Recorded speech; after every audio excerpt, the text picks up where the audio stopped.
Guys of a Certain Age is brought to you by no one. Absolutely no one. Except these dudes walking down memory lane. Now let's head to the studio to see what they misremember next. It's the podcast, and if it's a superhero team, it wouldn't be the X-Men, it would be the old men. It's Guys of a Certain Age. Robbie Koblitz in studio alongside Art Shirley and Jay Reed. As Art puts his glasses on, his reading glasses. Yep. How are you guys doing? Doing okay. Yeah. So, Art, you've got the reading glasses that like at the magnetic click. Yes. Uh-huh. My wife has forbid me from getting those. Have there been any consequences from, Becky, that you wear those around? No, I've had them for years. Her boss has exactly the same pair, and a lot of people, that will go to lunch with. That are about my age, we all have them on. So it's like menu, click, click, click. Okay, menu's gone. Click. Here comes the bill. Click, click, click. What am I eating? Click, click, click. And the thing is, they're handy to have because you have them on your neck. Yeah. And but it's a two-handed operation to put them on. So to me, it's not as easy as it normally was. But I can't find my regular glasses right now. See, my wife uses thin optics. Basically, they don't have the arms. They just like prop up on your nose, and then they fold like up into this little or whatever thing. they call it. Yeah, and then she keeps a little pocket on her phone. She got one on her keychain. She got them everywhere. I like those. Those are pretty cool. That's what she uses. I haven't needed them yet, guys. I'm wearing my glasses all the time. Yeah, but I need something that I can hang around my neck. I've got same thing for sunglasses. That's not a noose. Yeah, well, sometimes, But anyway, yeah. Do you have double lenses in your glasses? Progressives. I have progressives. Progressives. Yeah, not bifocals. He's got two sets of lenses. That actually, it's a zoom. The distance. Yeah. Yeah. No, I've got progressives as well, and I've got a new pair of progressives. I just don't wear them, but I've misplaced my other glasses, which I tend to do for a couple of days at a time, and maybe in my car in the shop. So that's what it is. But with the dropped fuel tank. With the dropped fuel tank. Oh, man. Yeah. So anyway, how are you doing, Jay? Oh, I'm fine. I'm feeling a little old today, too, but not. Feeling a little old? Yeah. Well, at least you're not 250 years old. So. What was that? Well, I was thinking it maybe I'd be a patriotic number, but it didn't come out that way. No, it really didn't.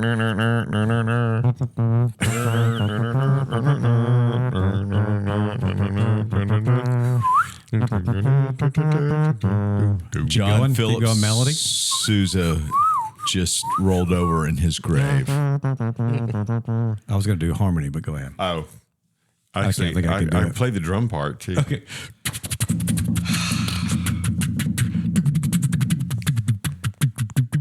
I've played in quite a few 4th of July patriotic community bands. I haven't done that in years. We're actually rolling, right? Still? Okay. Oh, yeah. All right. So 250th anniversary of our country, and we really haven't commented too much on that. No. Do you guys remember the 200th? I do very well. And that conversation. I was 6 years old. I was 14. I was in 3rd grade, and I remember we had a bicentennial play at Emerson School when I was now Emerson Family Center. Yeah. It was 3rd grade then, and I played the part of Dr. Walter Reed.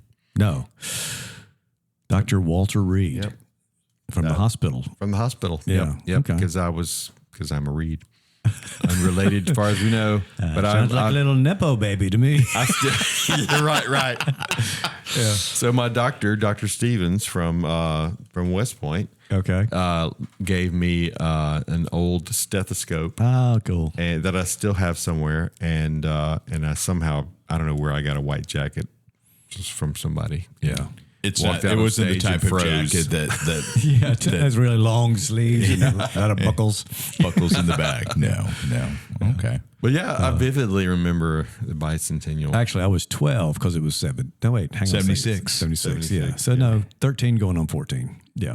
So anyway, I remember the Sound of Music just comes to mind. They had the Bicentennial Minute on CBS, every day or whatever that would, do a little fact about the bicentennial. Who was I just talking to this about? Oh, I was talking about in a confirmation class, and nobody was anywhere near the age, to remember it. I vaguely remember. Yeah, but I remember very well, and it just seems like it was a bigger celebration than this one is. Oh, for sure. Yeah, Yeah. seems like the World Cup's almost eclipsed it.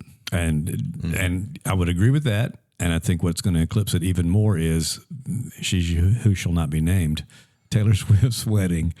We'll call it the Travis Kelce wedding. How about that? Yeah, Because he's getting no attention at all. It's travesty wedding. Yeah, he's just like, Taylor Swift's getting married. Well, who's she marrying? Well, we don't know. Yeah, So, it takes two to marry. Apparently, there's a lot of rules, NDAs, things going on with that. Yeah. So where's that happening? I Madison haven't Square received Garden. my invitation yet. Yeah, I have. That's how I know Madison Square. We had to politely regret. Yeah, Wow. Yeah. I didn't even realize that was really happening. yeah. I haven't. I've heard it was July 4th, actually on July 4th, but I think it's going to be a couple of days later. Anyway, Well, they're going to tell you one day, and then actually do it another day right. to That's avoid the right. helicopters. Yeah, probably so. Wow. Okay. they probably rented out Madison Square Garden and are having it somewhere completely. There you go. That's probably right. In got the that- sphere. She's got that kind of exactly. That's pocket all the change. way, almost all the way across the country. But Yeah. she's got that kind of money. Yeah, Yeah. Yeah. He does not. he does not. He's got marrying money. into it. He fit, dude. But I think there is probably a prenup involved too. So I would think there's a NDA. pre-nup, during nup, post-nup, all around nup, Wow. Okay. So, Okay. well, there's that. You guys want to do Geeks of the Week? Sure. Sure. Jay, you want to go first? I will if you'd like, but I'll go ahead. kind of feels weird for me to go first. You can go ahead. Go ahead. No, go ahead. Okay. Okay. This is going to lead to another round of singing, I'm sure. But Victor Willis, frontman for the Village. Is that yours? Did I just take yours? No, but I did see that. Victor Willis, lead singer for the Village People and co-writer of most of their hits, of all of their hits, actually. Passed away yesterday, or as we record 2 days ago, just shy of his 75th birthday. Yeah, so he was he passed away. At the band- YMCA, I read. Yeah. Well, he served in the Navy, but his time was up. So, interesting fact about him is that he was one of the straight members of Village People. Well, I saw that his wife had announced it. I was kind of surprised by it. Yeah. And but they kind of built Village People was kind of a built band. The people had this idea for it, and they approached him. He'd been a lead singer, he'd sung on Broadway some, and they asked him to be the voice of the band, and so he helped write some of the songs, and then they brought the other folks in to kind of.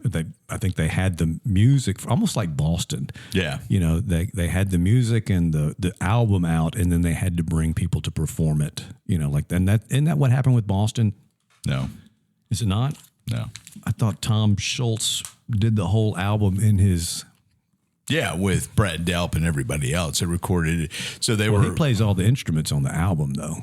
Tom Schultz. Did he does. play drums as well? Yeah, I think so. Yeah, and I think Delp came in to sing, but then they had to pad the other thing out. But I'm not sure about that. So Well, the story I always heard, this would be fascinating because I'll go back and I always heard that they were touring. I mean, they were a band in Boston, just another band out of Boston, and they would go in to record, and recording engineers would fade them at 3 minutes because every radio hit was 3 minutes long. And Schultz got irritated with that and he was a engineer at Kodak, and took an 8-track recorder, modified it to a 12-track himself, and then recorded everything in his basement. okay. So, but you're probably right. I'll give you that. I heard that he actually lied to the folks and told them that they were.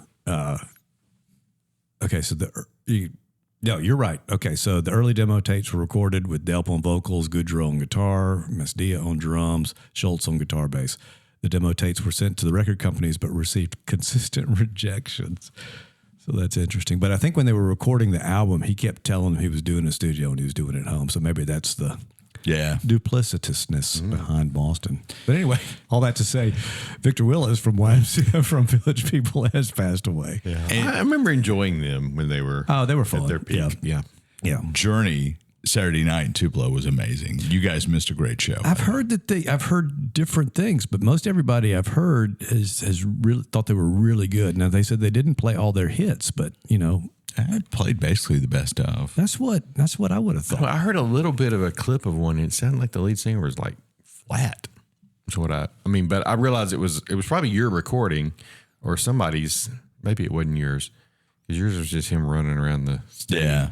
But I heard a clip of him singing. And I was like, he doesn't sound top notch here. But it could have just been a bad recording. Yeah, he sounded pretty good. I think he's starting to have some voice issues because Journey tunes are difficult to sing. Oh yeah, no kidding. Yeah, For sure. Yeah. So this was like the farewell tour. Yeah, they say, and that may be part of the reason is that they don't want to find another. Well, Jonathan Cain, who the only original member left of Journey is Neil Schon, the guitarist. Mm-hmm. Jonathan Cain came in 1980, so he's been there for 45 years, and he wrote faithfully and co-wrote a bunch of their stuff. So he's essentially an original member. Yeah, and but who was the first singer? Steve Perry. No, before they got Steve Perry, the guy that sings. They got Steve Perry, but the guy that sings like the counter melody. Was it Valerie? Greg? I don't know. Raleigh. Yeah. Yeah. Yeah, like he would sing, and to me, those were my favorite songs. He would sing like a lower part, and then Open My Eyes to a New Kind of Day, blah, blah, blah. Yeah. And then boom. That's the Way You Love Me. Steve Perry comes in, and it just, the contrast between the two was just awesome. So their drummer sang some of the Steve Perry pieces that were in that key, and that was great. Yeah, that's what Becky was saying. Had she known he was going to be with him, because I think he kind of has come and gone throughout these later years. Yeah, I think he's been consistent with him for 5 years, according to Wikipedia. Yeah. Everything you read on Wikipedia. But she likes his voice and thought it would have been good. It was really, really good.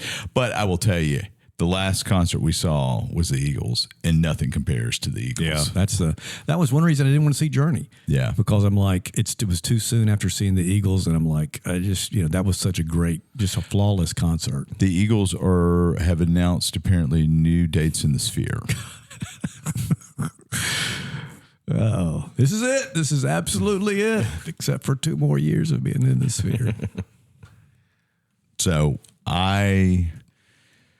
Well, I'm not going to say we're going to go back. I wouldn't mind seeing him again in the Sphere. Yeah. So Becky may want to go. Yeah. But anyway. All right. Well, Jay, do you have a Geek of the Week? I do. Oh, gosh. I do. I think we've got off the rails and on and back off and back on. I have more Batman news. I've noticed, perhaps you have noticed also, as we have done our Geeks of the Week, that it seems like Batman has more like stuff than any other superhero. For instance, like we talked about the Batman restaurant in London. And I feel like I can't remember all the things but you've seen, I know, Art, for sure you've seen this, the little Batman wallet thing where you slide your driver's license in. He's got the Batman cowl and everything. It just seems like Batman pops up in more stuff like that than any other superhero. So now I ran across this the other day. Again, it's not in America. You've got to go to India for this one. But there is a company called Mihandra, and I think they have they make tractors in America. But they make EV cars in India, and they're planning to come to America in 2027, but they're not here yet. So, but they did this Batman edition. The first one came out in 2025, and I've been trying to piece all this together. I guess, didn't we decide there's like 2 international Batman days, and there's one in September. So they released this Batman edition, limited edition, on a certain day, like I think in August, to be delivered on International Batman Day. And you go on the website, I think it was August 25th or something like that last year, and they sold out within, I think it was 999 cars. Sold out within 135 seconds.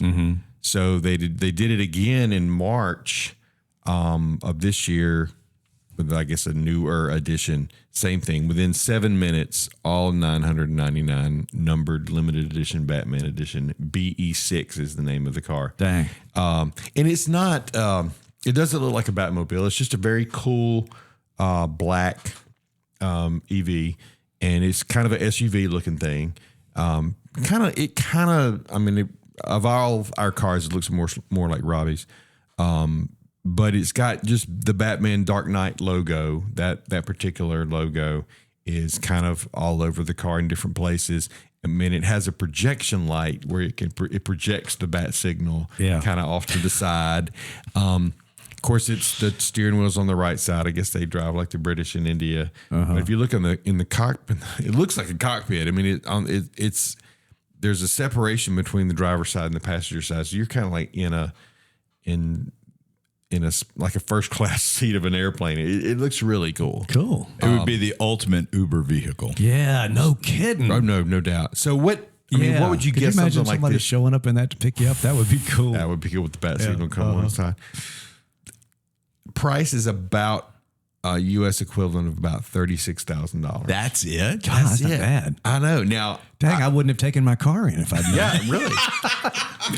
So if you look in their tractor stuff, they've got a off-road vehicle that kind of looks like a cross between a side-by-side and a Jeep that they sell in America called the Roxor, I think, ROXOR.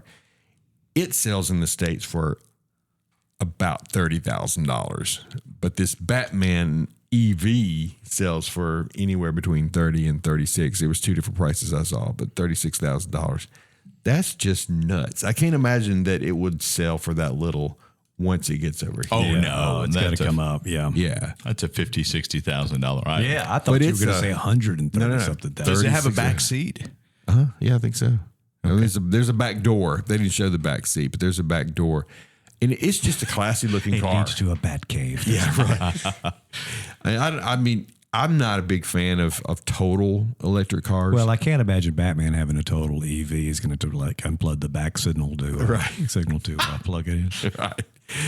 But if you're just driving around Mumbai and Give me a couple hours, cool, I'll be there. Yeah, right. Now, is it Batman or Bateman? Bateman. yeah. Those were good commercials. Yeah, those are really good commercials. So Anyway, so Well, I that's don't- cool. They sell them in other places internationally, but not. And I didn't realize Mihandra made anything other than tractors. And When I saw this, I thought that kind should've- of looks familiar. But when I Googled, are they available in the U.S.? And they were like, no, they haven't had them certified for U.S. Yeah. So that'll cost more just to get that done. Yeah, that's right. I wish I'd bought a Mihandra tractor. Yeah. Instead of the green thing I've got. Yeah. Well, let's keep with kind of the comic thing. If I say to you, save the cheerleader, you're going to say, Save the world. that's right. Heroes is back. Really? Netflix started streaming yesterday as we record. So all original 4 seasons. series. Okay. Yeah. So, I'll rewatch nothing the new, first one, just possibly now. the second one as Yeah. well. Yeah. I may watch all of them again to see. I started watching the pilot, and I've just forgot how great it is. I was afraid you were going to say the opposite, so I'm glad to know that because I remember being really good.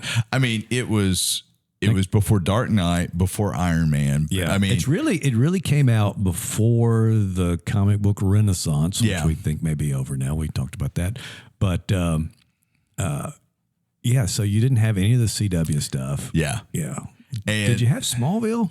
You had Smallville, I think. you may have Smallville because Heroes started in 2008 and was a victim of the writer's strike of 2009. And did you watch Heroes, Jay? I think I've started season 1 twice, and I've liked it. I just never finished it. It's great. It's great. It can be frustrating in that you never really see superhero battles on the screen. They would always kind of, pan over and you'd watch somebody's reaction to them. And I think that was obviously a, cost consideration kind of thing. But it also kind of helped build the tension because there were a few things towards the end of the seasons that kind of paid off. It was basically X-Men Days of Future Past. Yeah. Okay. The way that because Kitty Pryde comes back in that to warn Logan, Wolverine, whoever, that, hey, you've got to do something differently or this course of events is going to happen. And so you had Hero come back, and he's this computer nerdy programmer in present day, and he comes back with this, slick back hair, samurai looking thing. Yeah, and, I'd forgotten that. you know, save the cheerleader, save the world. And that just became the catchphrase. Hayden Panettiere. That's kind of her first big Oh, yeah, it thing. was. And Yeah, Zachary Quinto, it was his first big thing. Oh, yeah, I forgot about And and what's his face from Last of Us? Not Last Milo. of Us. Milo Vin. This Is Us. Yeah. Yeah. Oh, yeah. Yeah. From also from Gilmore Girls. Yeah. Was he? And I Will Find Her, which just came out. Well, he was in Rocky Balboa. He was Rocky's son in Rocky He Balboa. sure was. Yeah. Yeah. I always liked him. So I mean, who's Billy Bob's wife in Landman? Allie Latner. yeah. That's her first big role. Okay. So man, there's a lot of great actors in it, and it's a lot of fun, and it's completely serialized because each show is a chapter. You know, chapter 1, blah blah blah, and it had a very X-Men Origins feel because speaking of Mihandra in Mumbai in India, you had the doctor who was doing the genetic research. His father was doing the genetic research who disappears in New York. He goes to New York to pick up the research. You had the horn-rimmed glasses guy. Yes. You know, so you had the secret government organization and you had this eclipse. And I think it was Tim Sales that was the comic book artist. I may have that wrong, but it actually did some of the comic book illustration that you'd have. It was Tom Kring who wrote and ran the show, but I think you're right. Gosunight. So, but it's a lot of fun. It started back up on Netflix July 1. So I'll check that out. Yeah. Maybe this time I'll finish it out. Well, yeah.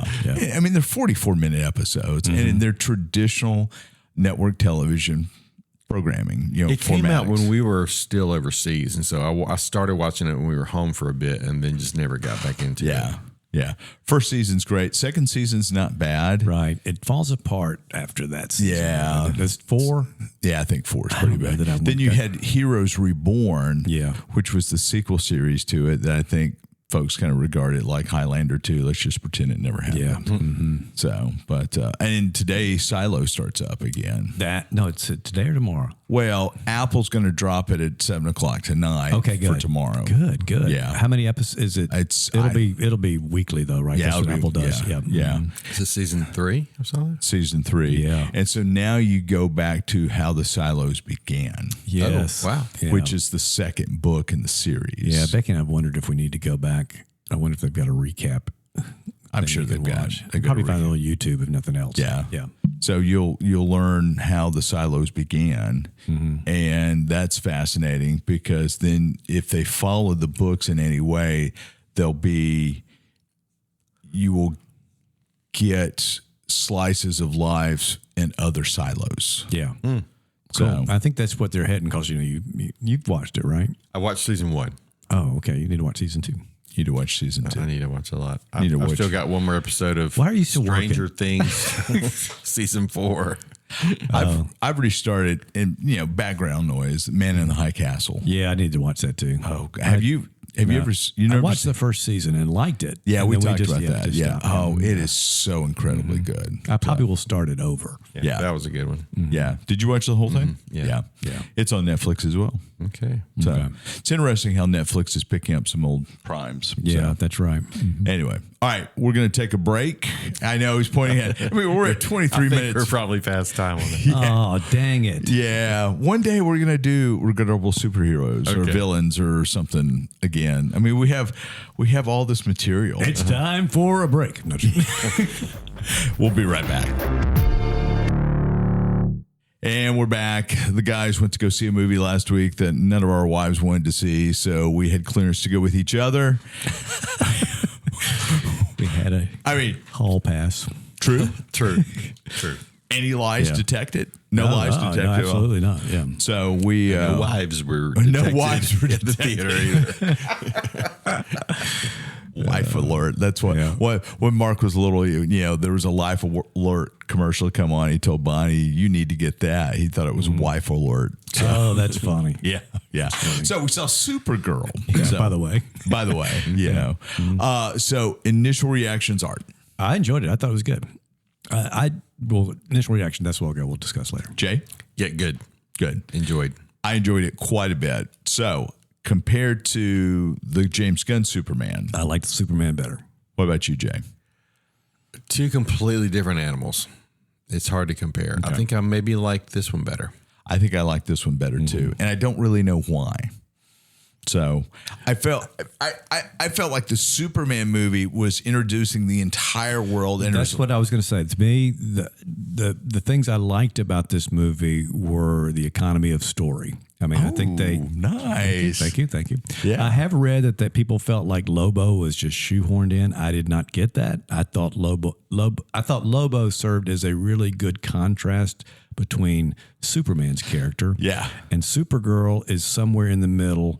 You know, maybe sometimes more like Lobo, and then maybe sometimes more like Superman. So I thought he served a purpose in that. But I Definitely do think had some kinship with Lobo. I mean, there was stuff going on, but it was very much a much more straightforward story. And I do think that the criticism of the Superman story trying to carry too much is justified. I liked Corenswet as Superman in this a lot. I felt like he was more Superman in this role than he was in his own movie. Yeah. I mean, does that make sense? Yeah, and I think that, like I said, I thought he felt very Supermanish in the original, the Superman movie. But I do think there's a comfort level, probably from having played him before, but also without the weight of, I'm playing Superman for the first time. What's everybody going to think? You didn't get that from the movie, but it's there. And I think there's just kind of he felt much more comfortable in his own tights or underwear, as Supergirl called Right. Yeah. Kara. Exactly. And I loved his small town sensibilities came out. I've rewatched Man of Steel, and good grief, it's grim. See, and I haven't been able to do that yet. That's interesting because I keep going, because I know there's so much going on. It's not just an easy watch to put back on. Well, Kevin Costner's character. Oh, you're talking about Man of Steel. Yeah. Yeah. Okay. Guys, you said that. I'm sorry. Yeah, you mentioned the Kevin Costner thing recently about how he's rough just so dark. Oh, it's just awful. It really is. To me, the ultimate is Glenn Ford. I mean, they just never get better than that. He captured what the Absolutely. and the Smallville parents. Well, I was going to say John Schneider. Yeah, Come on. but they all get that same thing. And to me, that was the worst part about Man of Steel. And we're talking about Supergirl, so we won't go too deep into that. Well, and I didn't like in the James Gunn Superman. I did not like his parents, Ma and Pa Kent, at all. Yeah. I thought they were just that was. I think that was also a pretty Appalachia. pretty common complaint. Well, I mean, parents. I mean, Supergirl's parents were. That was a really interesting part of the story, I'll say. I like that look part back of on Krypton, and then that whole thing of. I mean, I don't know the background from the comics, but I'm assuming it's parallel. That's I didn't realize there was pretty a bubble of Krypton that survived and all that. But it was one thing I thought about after the fact was, this was essentially a story about an orphan who spends an entire movie trying to save her dog. Yeah. I mean, really? Yeah, I mean, she's one orphan helping another orphan in the process. And as I said at the theater, I thought it was a lot more space and aliens than, I don't guess I've read, none of the Supergirl movies I've seen have had that element to it up to now. And I haven't been an avid reader of her comics, so I don't know the history. It didn't put me off in any way, but it was almost like somewhere between Star Wars and DC. It was almost a mix. Yeah. And I think one of you said, almost Guardians of the Galaxy ish. Yeah. It did have that feel, but and the material they pull it from, Woman of Tomorrow, which I thought I'd read. I don't think I've read the whole thing now. I think I read a couple of issues of it and didn't read the whole thing. But so it's an intergalactic kind of thing, or it's a space kind of story. So they pulled that. Now it's a much lighter feeling thing than what we got there. But I can think that works. It worked, and the characters were funny and but also dark. Yeah. I mean, there was obviously a lot of Supergirl killing. started out as basically just, a female Superman, kind of Superman light almost to a degree. They could do some things that were a little bit more lighthearted with Supergirl than they would do with Superman. And somewhere in the 80s and 90s, they completely changed the idea. I mean, Supergirl went through a whole bunch of, she was a clone at one point. There was a bunch of strange stuff, but she became a little bit more of a rebellious character. And I think what they did was they picked up on this in the movie, is that she's orphaned or, loses her people at an age where she's old enough to have remembered them and understand it. Right. And so that's the difference between her and Clark. She has a Her and tangible Superman. loss of Krypton. Yeah, yeah. And so she's scarred by that. And I really think that the character that they've got in this movie that they've put her in, that works really well. It's a really good juxtaposition. I mean, I will always love, Melissa Benoist as Supergirl from the CW. Right. But she was, they did Supergirl because they couldn't get Superman.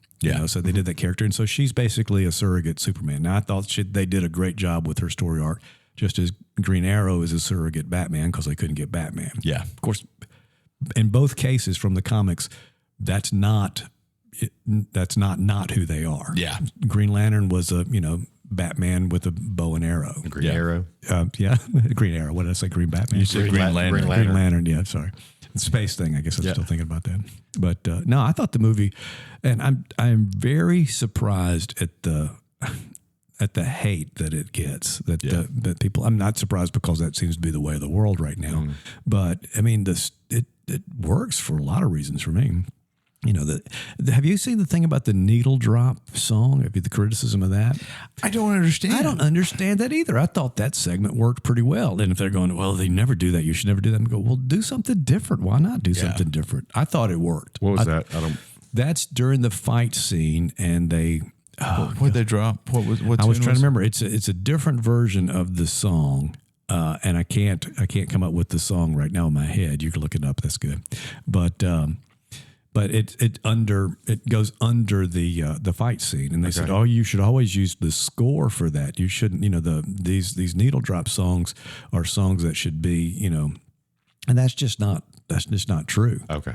Yeah. So it's not a song called Needle Drop. No. Needle Drop drop is what is the term for the middle. dropping the needle. Jiminy Eat World, the middle. Yeah. Take some time. Yeah, but this was a slowed down version. A woman singing this. I think. Isn't that right? Am I got that wrong? Okay. But it's needle drop, from the term of dropping a needle on vinyl. It's maybe superhero movies don't traditionally do that, but I remember in Red, Guardians of the Galaxy did it all the time. that's the one that to me, and it worked so well. Yeah. I mean, I've got the soundtrack the to music that. was a huge part of the success of all of those movies, but especially the first one. So I had no problem with that. And I didn't have any issue. I wondered if I would look at Jason Momoa and think Aquaman. I did not. No, No, he very much embodied that role. And I like and I know he's supposed to be an anti-hero kind of a character, and that was very clear. He was out for himself, bounty hunter kind of a thing. I do this for money, but also kind of did the right thing. I can't wait to see Lobo versus Guy Gardner. that'll be fun. And if you could get Booster Gold in there, Yeah, I think that would be great. I think there's been talk about trying to get a Booster Gold into the universe. Now, what's disappointing about this is it's not doing box office numbers that it needs to do to justify. It's going to bomb. Yeah. So what does that mean? When we talked a little bit about this. Superman underperformed. Yeah, Supergirl's underperforming. So what does this say for the Gunn Saffron universe? Is it just bad timing? Is it because we're there's a little bit of comic book worn out? saturation? Yeah, I think there's some of that. I think there's we're also just the whole movie experience is getting to be kind of moved away from because you can see the same thing in your home theater now. Yeah, you know, they so do expand the popcorn bucket. Well, and to smaller towns. you're also at a point where Warner Brothers Discovery is splitting, right? Yeah. So there's a lot of political stuff going on. You got with Warner Brothers business. with the studios. You've got Discovery with the traditional TV. And I mean, if this bombs, what does it do? I mean, long term for the DCU. And by the same token, Marvel's got a lot of eggs in the Avengers Doomsday basket too. Yes. Oh yeah. And that's probably our next "how do we fix it" thing. Maybe Doctor Who first, and then So need to come up with $1 million ideas that we can put on. That's right. Digital and needle drop our way into the movie fixing, superhero, sci-fi fixing business. So because we fixed Star Trek last week. We talked about Momoa doing a great job on Lobo, and I do agree. You did not see this as just a darker Aquaman. He played that, and I thought that was pretty impressive. Yeah. He played that as a completely different character. Also, I remember. It seems like when we saw the trailer, was it you that mentioned something that it looked too much like makeup, or one of y'all? It almost looked like Kiss. Maybe that was a comment I read online. I thought that worked up fine. I thought the look of the thing was fun. I thought it was really. To me, he felt like Lobo. Yeah. He was probably. I thought he was a great Aquaman, but he's probably a better and more true to the comic book character Lobo than he was as Aquaman. Yeah. And so, like I said, I'm glad that I like him just as an actor, and so I'm glad to see he's got that role. Jay, you're not very familiar with Lobo, are you? And I'm not very familiar with Lobo. Yeah. I mean, I know the band more so than I know. That would be Los Lobos. No, there's actually a Lobo too. Really? Yeah. Nobody look at it. Nobody can top Los Lobos. Oh, I loved Los Lobos. Weren't they good? La Bamba.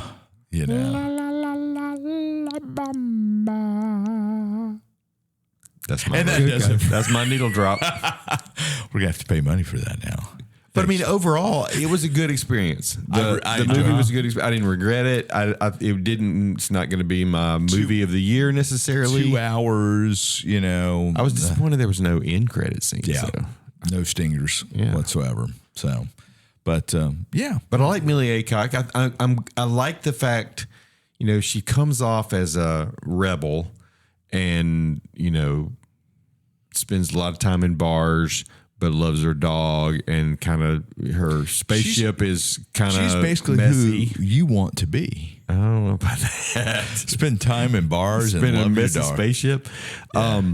But at the end, spoiler, she comes back to Metropolis, and it seems like she's ready to say, "Okay, I'm ready to try this life that you've been pushing, Clark." Yeah. But she's sown her oats or whatever. The thing I liked about back to Superman and Supergirl, I love the fact that Clark obviously loves Metropolis and loves Earth and loves Kansas, band probably too, and that just permeates everything there. Where you go back to the Snyder version of Superman, he's like, why am I really here? Yeah. Yeah. I mean, I think that, like I said, and again, we see more of that. I mean, we get it, but the earnest way Corenswet kind of sells that, I think is good. And people said something about, why do all the guns heroes shout? He says, why am I talking so loud? And somebody said, that's because he's talking to somebody who doesn't understand. That's what we do. That's what people do. We start talking louder. Yeah. So I thought that was a brilliant little it's hilarious. Detail. Yeah. It's hilarious. And I just, like I said, I thought they did, a really good job. And again, your point to Millie, is it Alcock? Alcock, yeah. Okay. I thought she did a really good job playing that type of Supergirl. I think that, people have said we really haven't had a bad Supergirl yet. See, I finally remember the Helen Slater movie. Yeah. Helen Slater was great in a terrible movie. See, I like the movie, but I thought I did. Have you watched it recently? No. Is it on HBO Max? Yeah. Yeah. And I thought, this isn't as bad. And then you go back and go, oh, this is really bad. Was it that bad? Yeah. It's a shame because you had some really good people involved in it. Yeah. You could have been good. But it just did not work. I remember it being a really dark movie. It's got some dark stuff in it. It's got some magic stuff in it. But But I thought she was good in it, and I don't understand why she gets the hate she gets. Yeah, and the other thing that I just go ahead. No, let's go ahead. Thought about just now is that she does.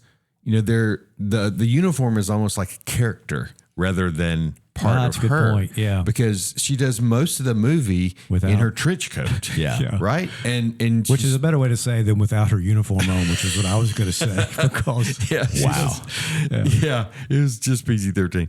They but they have she's using all of her powers when she's Yes. in the right sun and all that, which is another thing I kind of halfway knew but didn't know exactly about all the different suns. But she's flying around and she's beating people up and using her X-ray vision and all the things without the uniform. And then the uniform kind of comes in at the end as she moves on to the next phase. yeah. But I thought the that was kind of cool. The uniform defines morality more so than it does power. Yeah. Or maybe not Exactly. even morality, but good. We wear this Yeah. because it shows people we're good. It's bright Yeah. colors, and I loved that explanation of it. I thought that was really good. I would like to see the Supergirl uniform costume from the Flash used. I That did is like my, that. That is my favorite Supergirl because it's a full body suit. And it's, Very modern. CW went to a pants version the last few seasons of that, Yeah. but it does not work as well as the one from the Flash. I thought the one from the Flash was, certainly recognizable as a Supergirl costume, but it's got its own look. Is that the one has- where the actress has Dark- short dark hair? yeah, Okay, yeah, I like that. Yeah, and she was good too. And she was arguably the best part, Michael Keaton aside, arguably the best part of that movie. Yeah. So the Supergirl movie that got nixed, was she the Supergirl in the Supergirl that's what I movie? understand. Yeah, Yeah. that was supposed to happen with her. Yeah. Yeah, and she was, like I said, I liked.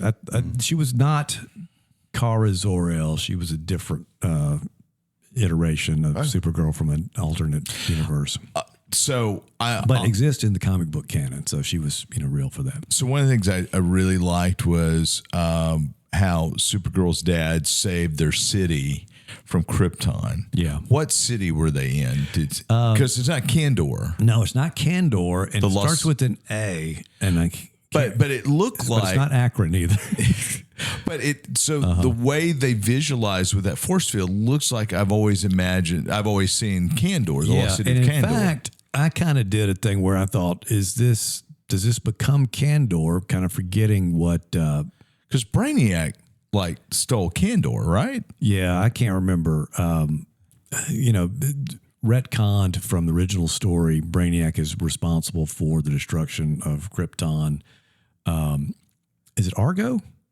Yeah, I believe it was Argo. Yeah. Not to be confused with the spaceship from Star Blazers, Yeah. Or the movie that Ben Affleck's character created to. who I met the editor of. Oh, Hung really? out with. Yeah. Okay. Yeah. I don't know. Argo's such a great movie. It's a good movie. But so they're different places. And I'm not. I But don't remember did it not look like what we've always seen in the comic books of Kandor? Yeah. Yeah. So- Do you know what Kandor is? Kandor. Okay. So what's weird is. So listeners, Jay shook his head negatively. I'm not familiar with Kandor. Please explain. Please explain Kandor. Superman's supposed to Candidly be the explain only survivor of Krypton, and yet people show up every other week that are survivors of Krypton. Kandor is this shrunken down city that's in what looks like a upside down water cooler bottle. Yeah. And there's a whole city in there, and they don't have powers there. Apparently, they're still under the red sun, which is what Krypton had. Superman gets his power from the yellow sun, and so Superman will go in there occasionally and these stuff. It came about late 40s, 50s, or whatever, and he has to wear a suit, a powered suit, so he can still be Superman-ish there. But anyway, there are people there, and you wonder, well, why aren't they just letting them out? So we've got a whole bunch of super people to help Superman out. They don't. So there's a big plot hole there. But yes, to your question, the way they did it looks just like the one in the '84 Supergirl movie is much more of a like a flat island looking thing with almost a Superdome looking kind of dome on it. So you don't. But this one really had that feeling. And we haven't had a It's not Neutral Zone. What's the Phantom Zone. We haven't had a Phantom Zone reference in the DCU yet, have we? I don't think so. Because we haven't had a Zod. No.